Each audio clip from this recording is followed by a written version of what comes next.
to the podcast today. Today I have Julia with me. I'm so excited to share her with you guys. Julia, why don't you introduce yourself? Sarah, I am so excited to be here. I am such a fan of yours and your podcast. And for those of you who don't know me, my name is Julia, Julia Lynch, although I just recently got married. So I'm like in this period of like, what name should I give people? So I'm going through that, both legally and mentally. And so I am a nutritionist. I work primarily with people with a history of yo-yo dieting, and I found that audience because that's me, right? For so long, since like high school. I'm about 32 now, almost 33. And I remember going to Weight Watchers as a teenager with my mom, and that was kind of my story. And so as I got older, I like have such a growth mindset, and I'm like, there must be a better way. I feel like there must be a way to feel good in my body. And I almost saw it as this like problem to be solved, this project to be figured out. And as soon as I figured it out, I had to tell more people. So my background is in finance. I worked in consulting, I worked in tech. And then about 3.5 years ago, really started to dive more into the nutrition side of things and just was so called to work with women and get the certifications I needed and the education I needed to create my business, which is called Eat More with Julia, because I am all about eating enough. And so I've been working with clients for about 2 years now. And about 6 months ago, I left my corporate job. So officially doing this full time. And it has just been there are the highest highs and also the lowest lows of being an entrepreneur, but I wouldn't trade it for anything. Yeah. Oh my goodness, it's such a roller coaster. And I hadn't known that about you, that you used to work in finance and Yeah, wow. yeah. So what was it that made you be like, okay, that's it. I'm going to switch what I'm doing and I'm going to help women with their relationships with food? Yeah, so I always have had an entrepreneurial spirit. Like I feel like I was destined for it. Mm. Um, Good, bad, or otherwise, because I'm not that organized of a person. And now that I'm fully full time in my business, I'm like, I wish I had a boss. Like I feel like there's moments where I'm like, why do I have to be in charge of everything? And so I'm a very free spirit.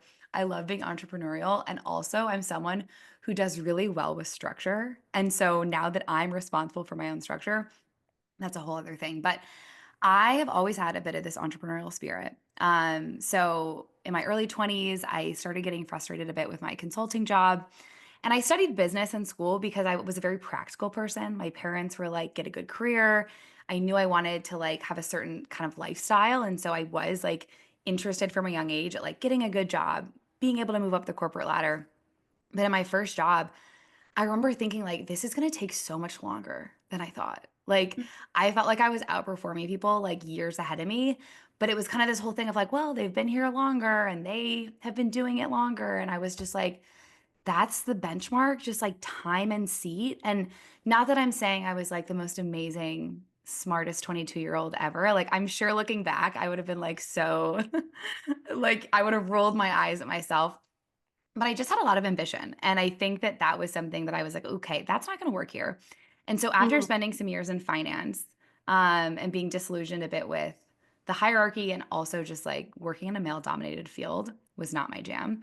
I moved Yeah. into tech and I found that tech was like way more innovative, but I just still had this personal relationship with like nutrition and food going on in the background and like figuring out like, okay, I'm a really ambitious person. I'm trying to like be at my best. And because of all of this like headspace I'm giving to like, how much should I work out? What should I be eating? All that nonsense was just like taking up so much space in my head that then I was like, wait, how is it possible that people are able to have these thriving corporate careers when like they're feeling broken in terms of like physically? Yeah. So I think I just was really on this like personal journey of like figuring out how to make this happen for myself. And then once I really got interested in it and I realized the sort of women that were helping other women in this coaching journey, I realized that it was something I could learn. And I think that was a really like big piece of the like puzzle for how I ended up here is, I had this very traditional background of like get a college degree, work your way up the corporate ladder. And I saw as I learned more about the coaching space and the nutrition coaching space, like this is just a thing that you can learn. Like I can go get certifications. I don't need to go back to college. I don't need to, you know, do this more traditional path. And by doing so, I can kind of own my future more than I realized I could in corporate. So it was a little bit of the entrepreneurial thing, a little bit of like feeling like once I cracked the code for myself, I had this like exuberance for just helping more women and like wanting to shake them and be like, it can be better. And so for those reasons, it guided me here. So you found that it was going on in the background for you. Mhm. What Mhm. difference did it make when you figured, when you, like you said, you cracked the code? Like, what difference did that make for you in your life? Yeah, it's such a good question. And I think so many people, and I say that because it used to be me. I was like, once I figure this out, like I'll look so good and like people Mm, will see that I look good. And what I notice, and honestly, it like gives me chills to think about is I feel like I have more memories. Like I feel like when I go to events, when I'm, sitting in a work environment, instead of thinking the whole time of like, am I gonna get hungry right now? What am I gonna do if I get hungry? Like, are other people eating as much as I'm eating? Like, I'm actually just present and like mm, thinking about, I wonder like if I can learn more about this person, or like, I wonder if they would be okay if I asked them about their business. And so I just think about like specifically being young in Chicago and like dating and trying to like build this life for myself and feeling like I was almost distracted from building those relationships and like being young and fun because I had this like ideal version of me that I needed to get to first. And so my mind was always just like, how can I get there? How can I get there? How can I get there? Because as soon as I could get there, then I could start living this life I wanted. And that really, I wondered too, like at work, I was like, oh, like if I was a, skinnier person, would I like be more likely to get promoted? And like these crazy mm, thoughts that like people have, mm-hmm, right? And like, I mm-hmm. think that was something, it was almost the noise in my brain really held me back from like living more authentically, I think. Yeah. Yeah. And it got in the way of my ability to connect with people. And so I really have found that since kind of feeling more at peace with food and my relationship to food, I'm just able to like be more present for things. And so Mm, before I switched into being an entrepreneur, I think it was like being more at peace with work and like being able to like learn faster and build better relationships that could support my growth in the organizations I was working for. And so it really was a sense of peace, but also a sense of like there was a buzz that was always in my head of just like do more, like be yeah. more, like be enough. And Yeah. as soon as I feel like I made peace a bit with that idea of like, first of all, like we're never going to arrive to this ideal self, right? Like it's like that idea of like let me put my life on hold until I'm this version of me. I think Right. I kind of made peace with that isn't real and it absolutely doesn't happen at a certain body size. And so it was a lot of like Mhm. therapy and thought work and working through the practical side of it, but I just feel more present in my life and like I could enjoy my career more, I could enjoy my relationships more. Yeah. That's so fascinating to me. Just that life is richer for Mhm. you because you don't have this thing playing in the Yeah. background telling you, like, Mhm. you better fix yourself first. Mhm. Like, you can just be fully Mhm. alive and present and doing all the amazing things that you are right now Mhm. in the body that you have. Totally. So you'd Yeah. find this so interesting, Julia. I actually put a poll up. This is like years ago Mhm. in one of these forums that I'm a part of with like a lot of women who are just really aspirational, like really care Mhm. about career and education. And the number one reason why they held themselves back was because of what they looked like, Mhm. you know? And I just find that crazy that Mhm. even people who like women, who can be so ambitious, who Mhm. who really believe in themselves, it's like, oh, but people will look at me, you know? Totally. And and having that playing in the background, it does affect your ability to show up, to be present, to care for others. Mhm. And I think about especially with entrepreneurs, like how that playing in the background can be such a detriment. to what it takes to be an entrepreneur. Yeah. It reminds me actually of one of our coaches kind of talks about this idea of when we are thinking about ourselves, we can't be focused on those around us. Yeah. And in some ways, and I don't want this to get twisted that I think it's like selfish to like have bad body image. I don't want it to be interpreted that way.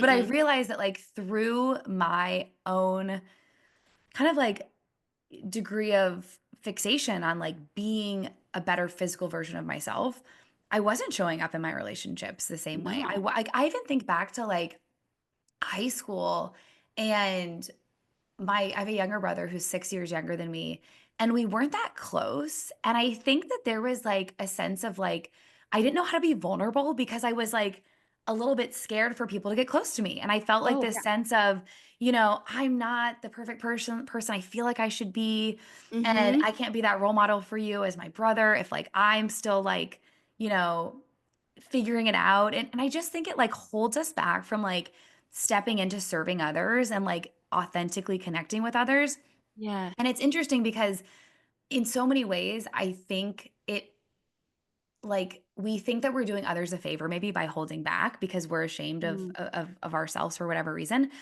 but it's like the people around you aren't getting to see the true you, so really you're robbing those people of, Yeah. like, the beauty that, like, they could be experiencing. Like, I have so many clients that share things with me, and they're like, "I've never told anyone this," and it's like it just, like, makes me wanna, like, Mm. give them a hug because I just think that, like, they have created this vulnerable, safe space that's really hard for them to get in, like, quote, unquote, "the real world," and through coaching and through this work, I think it's them creating that in real life and having the Yeah. courage to, like, go be themselves in other places. But I think that there's just a piece of, like, that self I almost wanna say self-obsession, but that sounds like it's more conceited, and I don't think that it's meant to be, that Yeah. I think really gets in the way of you being able to, like, be there for others, serve others, reach, to your point, Mhm. your dreams of being this business owner, because, like, if you have this amazing thing to offer the world and you're caught up on the fact that your pants say 12 instead of 8, no one who you're serving cares. Like, if you can No. help them better their lives, no one's ever been like, "I'm gonna work with someone who's 2 sizes smaller because I want" like, it just doesn't make sense, but I think we tell No. ourselves these stories, Yeah. and I think it's such a shame. Oh, for sure. Such a shame. And I I get how it's like, how do you word it exactly? It's kind of like if you twisted your ankle, you're going to be thinking about it That's a great constantly, metaphor. right? And it's not because like it's because something's hurting. Right, But it takes all of your attention, and when you're hurting, that takes all your attention, not because you're like I'm a self-centered person, right. but just more of that matter of like something is Mhm, off. mhm, and and what if I could heal that part mhm. so that then I can do the good work that I feel this pull towards as well. That is such a good metaphor. I'm like, "Wow, I should use that Oh, in my you should marketing." use that Like, I metaphor. feel like that's such and it's so true that I think that you're speaking to this idea too, that there is this place of, I need to heal myself before I can put myself out in the world. Mm, And whether true or not, like we can still be ourselves with a broken ankle. But I think there's this mentality to your point of because your ankle's hurting, it's all you can think about. And yeah, you kind of have this sense of like, okay, if I could just fix this, then these thoughts would go away. If I could just fix this. yeah, But then maybe the tools you're using aren't the right ones to really yeah, feel like you can get healed again. yeah. For sure. I mean, especially because we try to fix it with the wrong solution when it's Mhm. like, what if I just loved myself now rather than because that's the gift that that pain is asking for, Mhm. right? Yeah. I think it is. And I think too, it's interesting building my business now. I see so many parallels in Mm, my journey of like self worth and finding my grounding in my body to finding my grounding in my business, and yeah. seeing similar patterns play out, which is like, so it's like ironic in a good way, but also like, I'm like, really this pattern again? Like we aren't, we aren't done with this yet. And this idea of like wanting a quick fix, wanting to be Yeah. further along, wanting Mhm. to already be at the other side of healed and getting so caught up in the journeys of others and what other people are looking like from the outside. And like this idea of as soon as X happens, then I'll be okay. Right. Yeah. And I think it's been interesting to lean on some of what I've learned through my health journey and some of the like reframing of thoughts, reframing of stories to like pull that into my entrepreneurial journey and say like, hey, like let's do this a different way. Like let's not have shiny object syndrome and just try to like throw money at the problem. Let's not try to create more complication where simplicity is actually going to win. And Mm. I think that those paradigms of like patience and resilience and doing the same thing over and over again in a way that isn't always sexy is really quite similar in business and in health, you Oh, know? yeah. That getting to a place where you feel at home in your body probably is going to be a lot more boring than it looks on Instagram, right? It's going to be like simple foods that are just like nutrient dense and like make you feel good and like workouts that make you feel energized but aren't like insane. And I just feel it's interesting because I'm like in business it's the same thing. So I feel Yeah. so many parallels there Yeah. in the approach being honestly simpler I think than we all think. Mm. Um, but also like a mind game. Yeah. Yeah. There's so many parallels. Mhm. Like, what do you feel helps you when you're in that space of like just wanting to chase it down or have success right Mhm. now? What helps you? That is a really good question. It kind of depends on the day. I think, a lot of the time, what helps me a lot is thinking about everything as skill development. Mm. And I talk to my clients a lot about how, like, mindful eating, being able to be in tune with your hunger cues. If you don't know how to do that, you have to learn. Just like, if you didn't speak French and you wanted to speak French, you'd have to learn. And like, it would take you a long time to be able to say a sentence in French. You could start to recognize words. You might start to be able to like see writing and read part of it, right? Like over time we get to that mastery step by step, but you couldn't just say like I'm going to France next week, so like I'm just going to learn faster. It's like we can't choose how fast Mm. we learn things. And Yeah. so seeing entrepreneurship as a skill set has been really helpful for me, just like I've seen again mastering my health and like being authentic in my wellness is like this is all just a series of like skills that I'm learning and um that's been really helpful to compare like when I have that urge to compare, really reminding myself, okay, this person that I'm comparing myself to has been doing this 3 times as long as I have. Mm. If I had a client that had been doing this, nutrition journey 3 times as long as someone else, why would I would never expect them to be at the same place. And Yeah. so coming at it from that very like logical perspective often is helpful for me to say, okay, I want to be fair with myself. I really want to Yeah. give myself realistic expectations. I'm a big fan of realistic expectations. And in this world that we live in, I think people want to sell the dream versus like sell what's realistic. And it's a fine line. Some people have overnight success, but the longer I'm in this game, the more I realize overnight success is usually 10 years of not Mm. success that's masked and like no one saw it and so then everyone thought it Yeah. was overnight when really it was just like no one Yeah. was paying attention for the 10 years and I Yeah. think it's the same with health like you Mm. know you feel like it's so hard to like get yourself to take a walk every day and you're like why does this feel like so much work and then one day you wake up and you're like god I'm so excited to take my walk and you're like wait who is this person and I think it's like Yeah. that degree of just like repetition Mm. and so reminding myself like, okay, I'm on repetition, 10, they're on repetition 30. I'm not going to hold myself accountable to something that's unrealistic and really having to like coach myself through that. Yeah. I love that perspective. And I love that you draw on what you teach your clients to help coach Mhm. yourself through those, because it can be such like a mind game Oh sometimes yeah. with entrepreneurship. And what I'm hearing a lot from you is you're kind of just referring like this consistency that Mhm. you talk about. You talk Mhm. about consistency a lot. Yeah. Yeah. How does that play into your entrepreneurship? Yeah. I think that that's such a good question. And I think when it comes to consistency, one of the things I learned when I was doing research, to talk to clients about it in a way that's like more effective, I Mm, realized that like the root of the word consistent, like the origins of the word, means still standing. And I know, isn't that fascinating? And that I think like consistency has this air of like, it's perfect. It's every single day. It's like, you know, pristine. But like still standing evokes to me like a house after a hurricane. Like it's like ravaged and it's like not pristine, but like, my God, it's still standing. mm-hmm. And I think it's like coming back to that idea of foundation. Like when my clients are like, where do I start? I'm like, what do you want to be still standing on your worst day? Like, let's go to like what's going to move the needle. And like, there's this principle called Pareto's principle. And I hope I say this right, that like 80% of your results come from 20% of your efforts.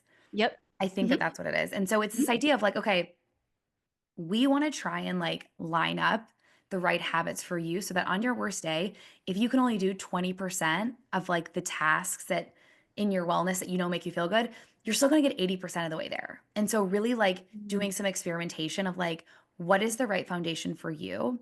And I tell all my clients, it's different things for different people. Like some people, if they don't get their walk, everything else feels off. For others, if they don't eat breakfast, everything feels off. For some, it's like eating protein. So it's really about figuring out like what is your foundation and what Yeah. do you want to be still standing.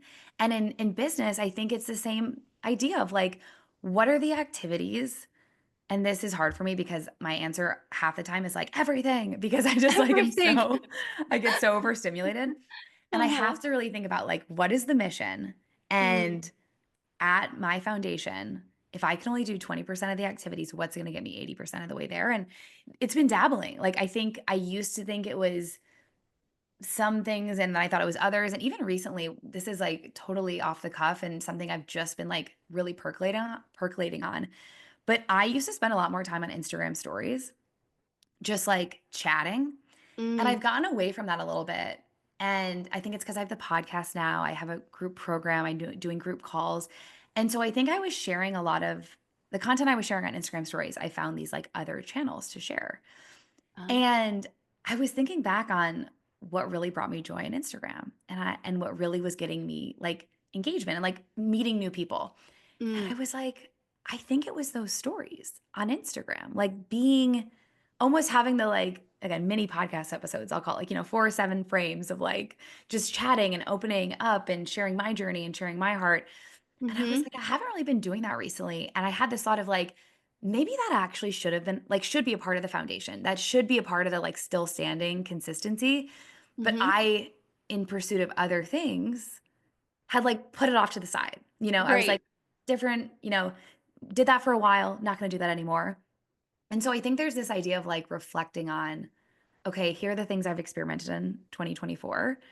Yeah. What are the things I want to still be standing in 2025? And like, are they moving me towards the mission? And I would say like the mission is just like helping as many women as possible feel at home in their bodies and Mm, feel like they can be at peace with food.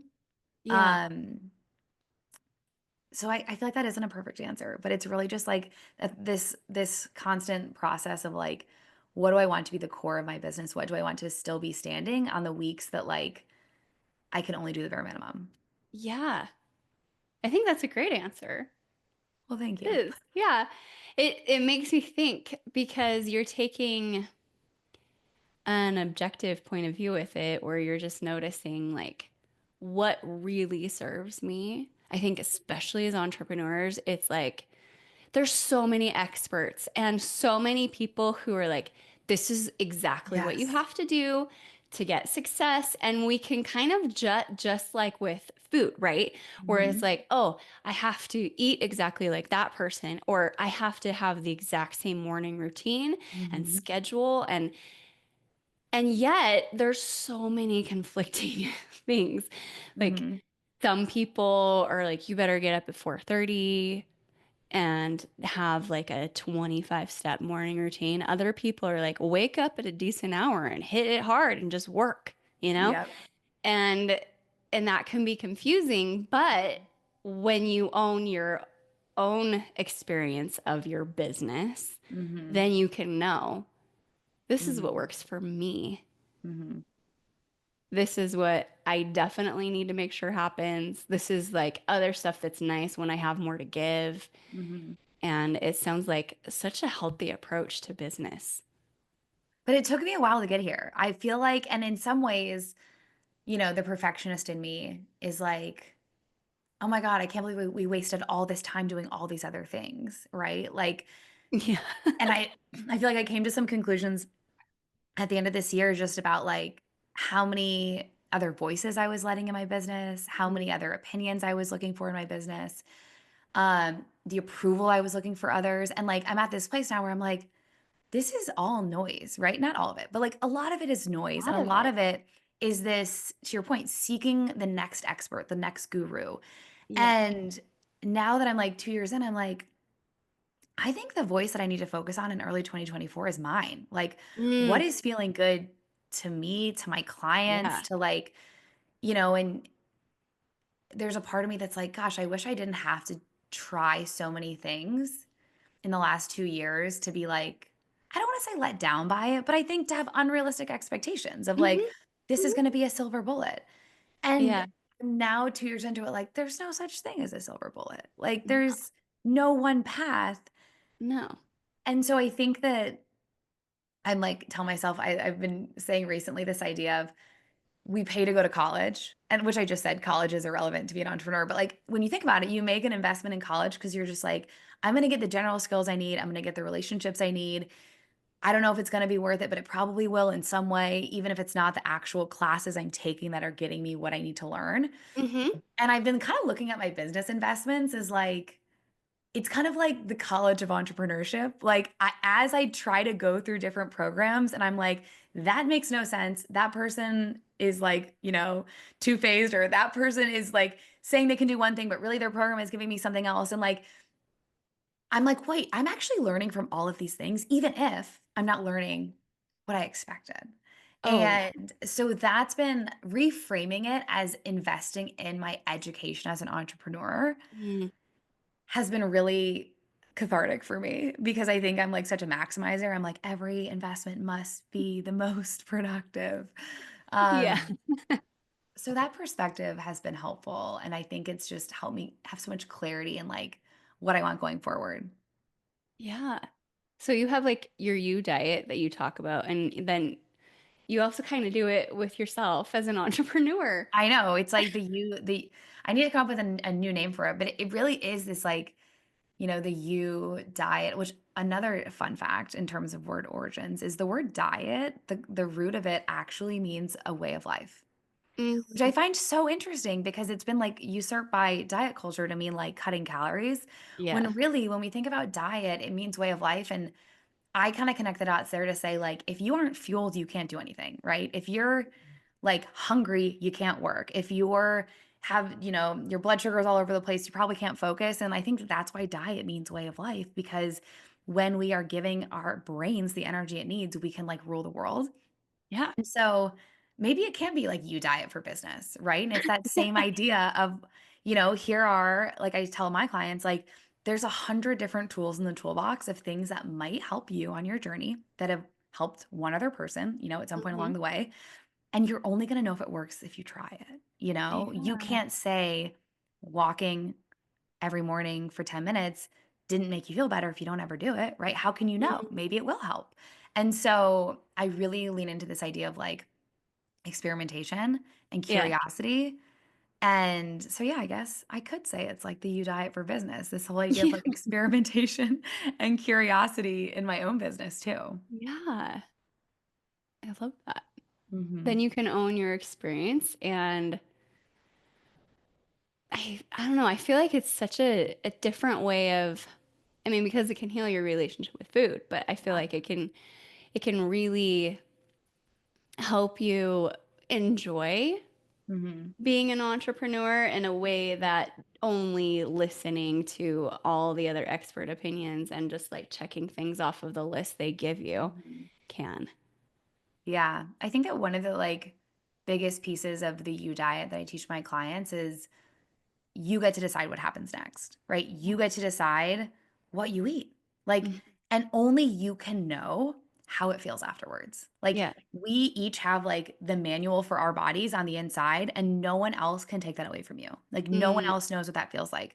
And mm-hmm. so if you do something and it feels good, I want you to notice, right? Like because my hope is ultimately that people naturally gravitate towards feeling good. Um, and so I think it's kind of about this idea of like radical ownership Yeah. of, okay, if I get to decide what happens next, that means that my opinion actually matters a lot. And yes, experts can tell me things, but like Hmm. I see it as this like 50-50 model. I call it with my clients, I call it the IEK framework, which means internal external knowledge framework, Oh, which is cool. kind of this idea of like only you can bring in that internal knowledge. No one can tell you what that is. But like, yeah, let's bring in external knowledge, like of what has worked for other people to Yeah. like give you a place to start. And then from there, we can kind of crisscross like, what do I think I'm going to like based on my 32 years of life experience? Yeah. And what has worked for other people in achieving this goal that I want to achieve? And then from there, it's kind of just like layering those things on top of each other and like rinse and repeat until you land in a place where you're like, okay, I've landed at this thing that works for me. And it really is like that with business. And I think when we take ownership of our half of that, we realize that, like, wow, my say in this matters a lot. Like, someone else can tell me whatever they want, but if it doesn't match my 50%, if it doesn't jive with like my core values, it's honestly irrelevant. And I tell them Yeah. my clients about like things with food. It's like if someone tells you to intermittent fast and you know that that doesn't work for you, you have 100% permission to just be like, thanks, but no, not for me. That's it. Not for me. It can be for you, just not for me. And I think that that like sense of ownership really does belong in business too, right? Because there's like a million different ways to make money. And I think we all need that reminder that like it has to work for us in our lives, in our Hmm. days, in our dreams. Like, and if it doesn't feel good now, it's probably not going to feel good 10 years from now. Amen. Mhm. That's so good. Yeah, that's funny. That's one of the things that I talk a lot with my clients about is like, I am an expert in body. I know a lot about body movement, but you are the expert in what this is like for you. Your Mhm. own internal experience. You're the expert in that. Mhm. And like what difference do you feel that that makes to be able to fully own your own internal experience when you have these goals? That is such a good question. And I think it honestly is something that a lot of I've seen with clients, like they resist it at times because I don't think that they're used to feeling like they know what's happening, right? It's like I think the Hmm. messages that we get from society as business owners, as women who maybe want to be on a health journey, it's like do this, do this. And like we start to like internalize this sense of I don't have the answer. I Yep. must find someone else who does. And it's Mm, kind of this story that we repeat of like, I have to go find it. I have to go find it. And so I think by inviting that sense of ownership, it's like this shift in their mentality to like honestly just start noticing thoughts they're having. And again, I see this in business with health. It's like they'll be like, "Hey, what should I do for XYZ?" Or like, "What should I eat at this dinner?" And I'm like, "Well, what do you want?" And they're like, "Well, what is the healthiest option?" And we like go back and forth in this like, "Well, I want you to tell me what you want." And then from there, yes. maybe we can like game plan, okay, if that's what you want today, like this is how maybe we could get nutrients in the rest of the day and like there's really no wrong answer for anything. It's all about, like, Mhm. I think how you build around it, and so I think that sense of ownership for me and for my clients, it almost makes that sense of, like, considering your own opinion more automatic, Yeah. and you start to realize that you had all these maybe opinions or thoughts or to your point of, like, being the expert in you, like, people don't even realize that they have that manual on the inside, right? You know, I Mm, think that like yes. all the noise around us has like trained us to like quiet that down. Yep. And so I think by just inviting room for it, that's really where I see the shift in ownership, which sounds so like non-tactical as I say it. But I think it's kind of just like inviting that in. And Yeah. then from there, I think it's a journey of curiosity where it's like, okay, well, if I was going to take my own opinion, this is what I would do. I'm like, great, let's try it. Let's see how it goes and then report back. And Mm, then they start to realize that they actually know what to do or they know how to treat their body. So they Yes. start to get that feedback loop of, okay, I actually listened to my own opinion. I made a guesstimation of what might feel best for me in this scenario. I created evidence for myself that it did actually feel a lot better than I expected. And then the next time when I say, well, what's your opinion? There's a little bit more confidence to say, Yeah. last time it actually did help. And so I think that it's like that cycle of uncovering how ownership actually gets them to where they want to go, that sense of like feeling good. Hmm. And then I think once you have like a proven, we think about gurus, like when someone has like evidence that it's worked for people, we're like, "Ooh, they must be a guru." And I think it's almost like we're doing that for ourselves. Like we get enough Oh, yeah. evidence that we actually knew how to handle our own needs that we're like, "Okay, maybe I am an expert in me." And so I Yeah. think it's about like inviting that experience for my clients and That's so cool. what I'm trying to do in business with myself. Yeah. What do you feel that it helps them actually have more success when they can trust themselves? Oh, yeah, for sure. Like I think honestly, the number one, I shouldn't say number one, there's so many reasons, but one of the main causes in yo-yo dieting and in like all or nothing thinking is a lack of self-trust. Oh, yeah. Like we self-sabotage right now because the fact of like continuing feels like pressure. We're like, I'm probably going to let myself down eventually, so I'll just quit now. Yeah. And so I think if we can really start to cultivate self-trust in a way that feels like, you know, safe and, laced with curiosity and just like, let's try it and start to build that bank of evidence of like, wow, I actually could trust myself more than I expected in the right environments. I think that can just create like, I mean, life-changing waves. Like I had a client who reached out to me a couple weeks ago and was like, my boss made a comment that I just seem more confident. And she was like, and I think it's because of like the Uh-huh. like sense of self-ownership that I found in my health journey that now I'm Hmm. like carrying this into other parts of my life that she's like, I didn't even do it on purpose, but I think I'm talking to people differently. I'm handling things differently. Yes. And so I do think that self-trust, when we can find it in one place, it's a lot easier to like pull that belief into other places. And again, we still have to go through that mastery journey. It's not like an overnight thing, like we've been saying. Yeah. But I think once you can find that self-trust in one corner of your life, it's a little easier to like take that risk in other places. Yeah. I think self-trust and risk, it's like this cycle where Mhm. we learn like, oh, I can I can handle that Mhm. and I know what it's like Mhm. and I trust myself to handle this next risk, Mhm. whether it's in the same area of your life or Totally. not.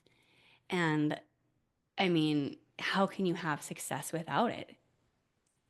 I don't think it's possible. And I think too, it's like it's success that is different. I think Mm. back to being in corporate America and being like, again, as I think I had like the classic perfectionist story of just like on the outside, people are like, wow, you look so ambitious and organized. And like on the inside, I was just like, I'm a shell of myself. Like it Yeah. didn't feel like I was being me, even though it looked like I was performative on the outside. And so Hmm. I think that like we can talk about success on paper. And sure, I think you can get success on paper without self-trust. If you follow Oh, enough gurus, you mhm. follow someone else's rule book enough times, like, yeah, you'll probably get there. But like, will it feel like success? Like, will it feel Mm. like, hey, I've really done this thing that feels so good for me? I don't think so. No. Um, and that bums me out because I'm just like, if those people, like, I think to myself all the time, the people that can like follow diets like crazy, like I have a lot of respect for them because I can't. Like I suck at restrictive diets. Like I suck at like following rules. I'm always like negotiating with myself. And so I think about that. I'm like, you have all of this like willpower and Hmm. like self-control that you're funneling into this place that's getting you nothing. Like, what if you Uh-huh. took all that brain energy and actually put it towards creating a lifestyle that you're obsessed with? Like, you Yeah. have the mental energy. It's just like putting it in the right direction. Yeah. Oh, for sure. See, I'm one of those people. Like rules, yes, please tell me. I will Yeah. check the boxes. Like, Mhm. I love that because then I don't have to decide anything. Right. It's like, Right. oh, good. Then I don't have to. It's no risk at my end because I Yeah. just followed what was I was told. But like, it's that emptiness where Mhm. because I gave my power all to something outside of Yeah. me. And then Mhm. even if I reached that goal, that milestone, the number on the scale, the grade, Right. the client that I want, it didn't fix the problem, Right. right? Because it was actually something I needed to give myself. So Mhm. I love that you teach your people to notice as Mhm. well as educating them. Like, Mhm. here's a couple of it, because there really Yeah, are so many ways of being healthy and so many totally. ways of like eating well that can Yes. nourish your body. But the fact that you also give them this permission, which I think so many of them are going to need, where it's like, Yeah. what if you noticed how it felt for you? And for some women, that's the first time anybody's invited them to Mhm. notice that. And Mhm. I just think that is one of the most empowering things and one of the reasons why I love your work so much because like without that piece, it doesn't matter if a number Mhm. goes down on a Right. scale. It doesn't matter if your bank account goes up because you've been working really hard in your business. Like you Mhm. have to have that internal piece. Yeah. I think it's so true. It really is like everything I think converges into like self-development at the end in a Everything. way. And it's kind of like crazy to be an entrepreneur and realize that like the work is really on me, Yeah. not necessarily on the business so many times. And like Yeah. being the conduit of what I want to achieve is about me taking care of myself mentally, physically, Hmm. and whatnot. And so it's it's it's a really crazy journey at times to think about how when we can't, step into who we want to be or we can't access that self-trust, how it like holds us back in ways that we didn't even realize. Yeah. Or maybe we don't realize, right? No, we don't realize yet, maybe because we don't trust Right. ourselves. Exactly.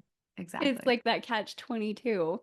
Mhm. Um, so if there was like one way somebody, an entrepreneur, could Mhm. build their self-trust, what Mhm. would you recommend? I would say the word that comes to mind is like experimentation, but then Mm. I'm like always such a realist. Um, it also is like having the appropriate expectations for the hypothesis that we're experimenting with, right? Ooh, yeah. So I think about it as like if someone was like, I want to build my self trust, I would say set a goal for something that feels like mind bogglingly easy. Like I once had a client that was like, I want to walk 10,000 steps a day. I was like, let's do it. So for 3 weeks, she attempted it and like could never get over like 6,000 steps a day. I was like, Yeah. what if we aim for 7,000? And she was like, that's so low. Like I'm already getting six. And I was like, I know. It's like, I'm just being an annoying coach. Like, let's just try it. Let's just see how it Mm, goes. And she was at like 9 or 10,000 steps a day every since like once we set the 7,000 step goal. So I often think that like when we give ourselves goals that feel doable, that's how we build the self trust because like we actually set a bar that we can jump over and like is reasonable. And so I would say with an entrepreneur is like, what is a goal you can set that actually feels almost like so doable. Like I think people yeah. love to say to set goals that are like so scary and like there's a time for that. But when we're working on like the origin, the foundation of self-trust, it's like I actually would say like set a goal that feels like slightly outside your comfort zone, but a little bit of an eye roll, like you're like that isn't impressive. So like if you're posting 1 day a week on social media and you keep telling yourself you're going to post 7 days a week, what if you posted twice a week for like 4 weeks, right? That would still be more than you're doing now, but it probably Uh-huh. feels like only twice, like I want to be at 7. And Yeah. I think that by being like, okay, you know what? I can trust myself to do it twice a week. And then once you start doing that, you're actually going to finally be not letting yourself down. Mm, And I think that when we think about building self trust, it actually might be more helpful to start in reverse, which is how can I set a goal that will be so easy to not let myself down? hmm. Because then that's where like we start to realize that we can trust ourselves. Yeah. Because we followed through. And when you Right. follow through, you trust yourself more. Exactly. Yeah. So it's almost like you have to set up a path that's like so easy to follow through on instead of looking at like what is someone who's at like the Olympic level of what you're trying to do? Yeah. Whatever they're achieving, it doesn't actually matter. Like, what Yeah. is like 10% harder for you, but also incredibly doable to follow through on so that you can create that feedback loop? Yeah. Mm, that's so good. I love Yeah. that. Yeah. Yeah. It's easier said than done. I should like probably give myself that advice too these days. But yes, I'm glad that that landed for you. Yeah, I mean, that's one of the beauties of being a coach, right? Is we're like, I should do that. Hmm. That advice I just gave. That's so Yeah. a good idea. Every so often I think of that phrase. It's like those who can't do teach. And I'm like, there's days where I'm like, this is a great idea. And I like give feedback to clients. I'm like, wow, that is amazing feedback. And then I'm like, I should do that. Oh, I feel like, was it Adam Grant? I swear he just posted something recently about Mhm. this idea of like when you're really in a rut, like rather than get advice, give advice. Like Ooh, so that because that's good. it gets you thinking and it helps you pick yourself up when you're Mhm. like, this is what to do when you're feeling this way. And then you learn from it. And Mhm. then you start to go, oh, hey, I actually can help myself Yeah. pick myself up.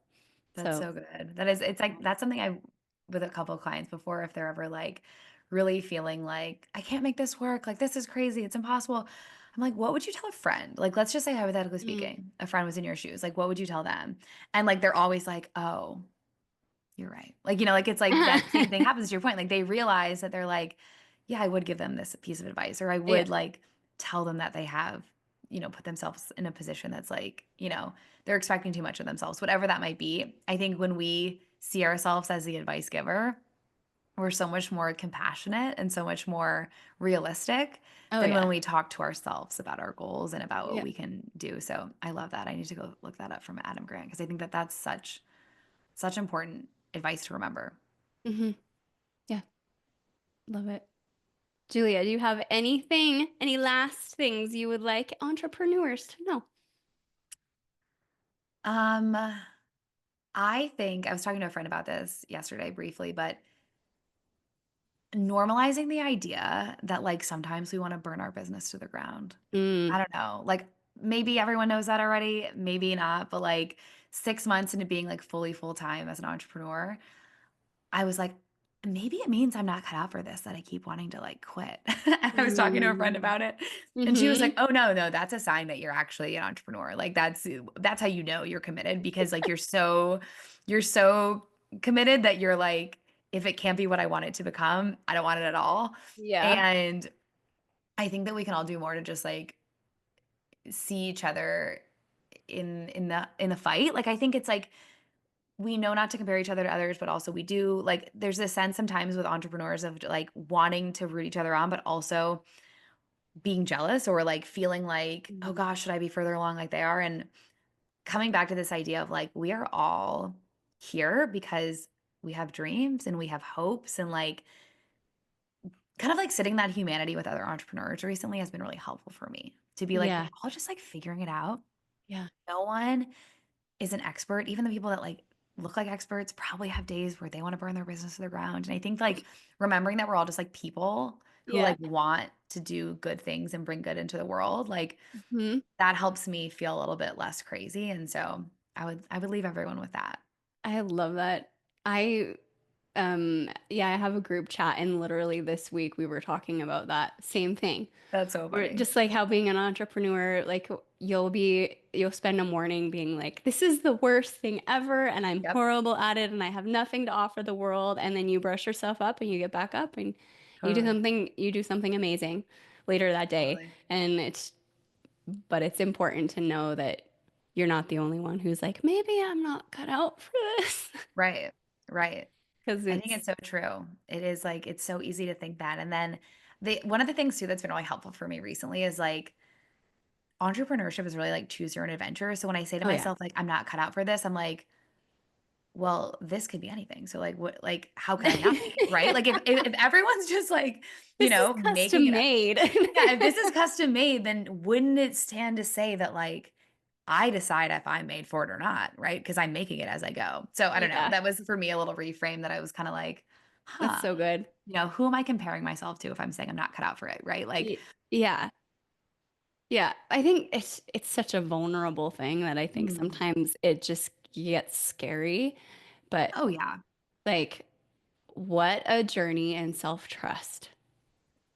The Amen. building something from the ground that wasn't there before Mhm. and changing lives on the way. I mean, come on. It's definitely the best journey for Yeah. building that trust and being vulnerable and human. And part of Yeah. that is saying sometimes maybe this isn't it. And Yeah. then you get back up and you do it Yeah. again. Yeah, exactly. Give yourself 24 hours and then you'll probably Mhm. change your mind. I like Yeah, keep that in mind too.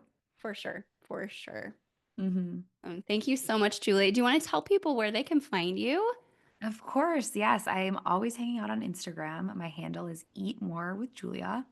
And I would love to hear from you if you listen to this. It's so fun for me to get to like connect as an entrepreneur instead of just a health coach. So thank you so much for having me on this and Yeah. getting to like dive into this conversation. I feel like these sorts of conversations welcome for me to like thoughts that I hadn't put into words yet. And I'm just really Yeah. grateful for that opportunity. Yeah. Amen. I love it. It's always nice to know that you're not the only one in the boat, right? Mhm. Such a good feeling. Yeah. Thanks, Julia.